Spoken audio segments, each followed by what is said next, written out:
but better that you know what's coming than not. I'm going to focus a lot of today's presentation on the input side of things. There is no way you can have a healthy hog operation in a modern world without just massive volumes of soy and corn. They are by far the input that matters the most to you, and soy and corn production globally is going to shit. Except here. Here we've got where the corn comes from.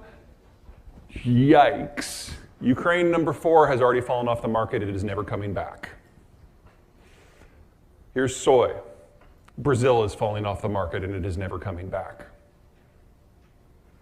How do you run a hog operation without soy or corn? Well, the answer is you don't, or at least it's not for export. So either you can access it or you're out of business. Here we are the world's largest producer of both soy and corn.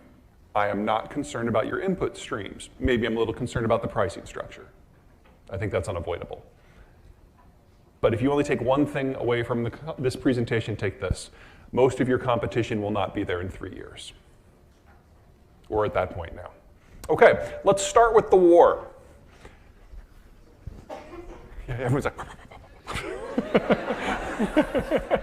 now, here are some maps of the Central Russian space. You have to turn your head a little bit because they're from the books. That's okay. I'm not going to judge out loud.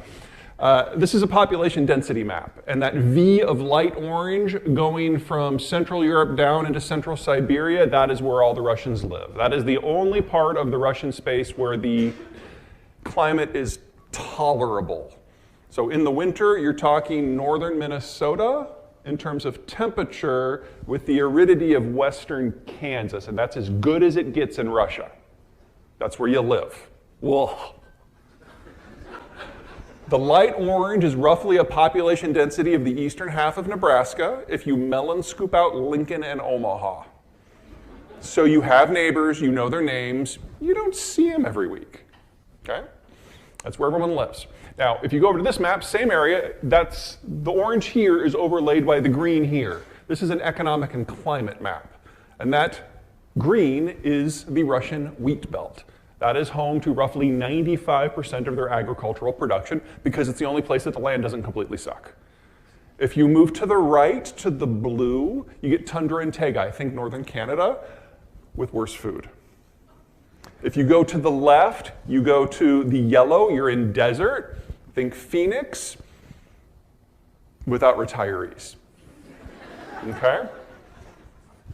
When Russians look at this, they get really depressed. Not because of the bad food or the bad weather, but because of the beige. Because the beige is flat, it's open, but it's dry, and it's either too hot or too cold. You can't really live there. You can't grow anything. There's no population. But if you have a Mongol horde or a panzer division, you can just roll right through that territory and go right into the green. And so the Russians have been invaded 50-odd times in their history because they can't defend it. Their population density is low. They can't do a mobile defense because they can't afford it. They can't even build the roads. Russia still doesn't have a road network. They've got a rail network. Now, the Russian goal since the time of Catherine the Great has been to expand beyond the green and through the beige until they get to these red arcs. These are the zones where you cannot run a Mongol horde. There's mountains, or they're too deserty, or there's water. And then they want to forward position static troops, because they don't have mobile troops, static troops, in the gateway access points between those barriers. There's 9 of them. Under the Soviet period, the Russians controlled all 9 for the first time in their history, most secure they've ever been. Soviet Union collapsed in '92. They went from 9 to 1. And everything that the Russians have done under Putin since has been about getting boots on the ground in the other 8. This is the Georgia War. This is the Kazakh intervention. This is the Nagorno-Karabakh war between Armenia and Azerbaijan. This is the Crimea war a few years ago. Ukraine isn't the end, it's the mid-step. And even worse, it's not that the Russians aren't going to stop until they have all of Ukraine, because Ukraine is not in one of these gateways. It's on the way to 2 of them, though. So it's not that the Russians are not going to stop until they have all of Ukraine. It's that the Russians will not stop when they have all of Ukraine. This war was always going to happen. Without it, the Russians die. We all know a Texan, right? And they just won't shut up how big their state is.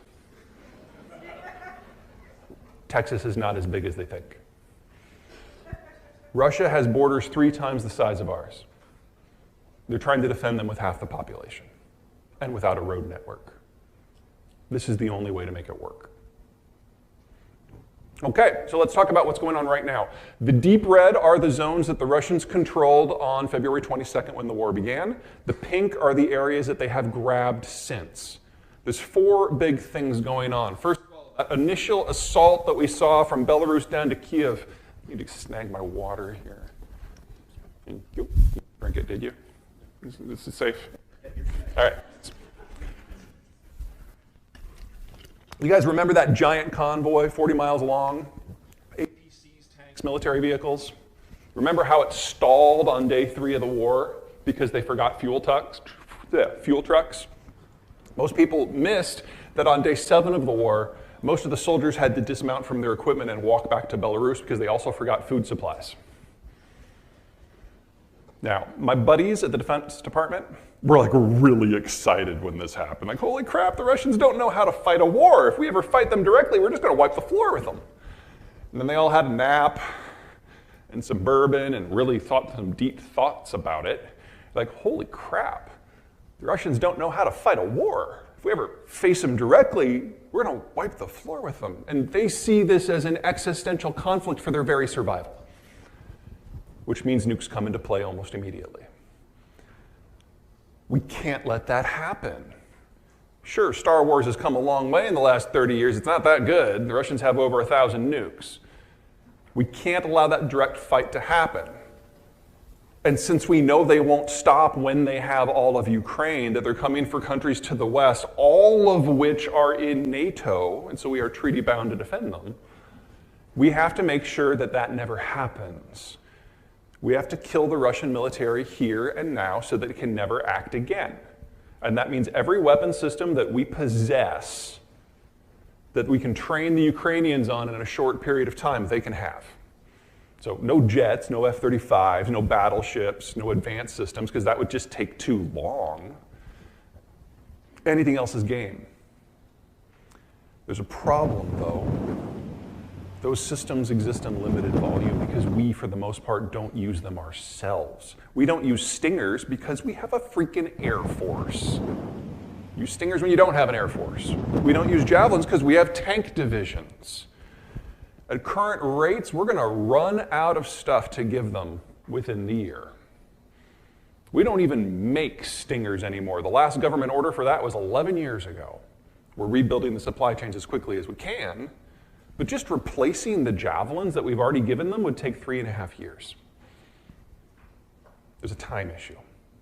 Okay, now obviously that assault failed. The second big push started from the occupied territories and converged on the city of Mariupol on the Sea of Azov.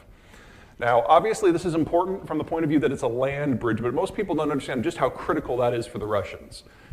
The Russians don't fight via truck. They're not a mobile warfare military. They fight by train.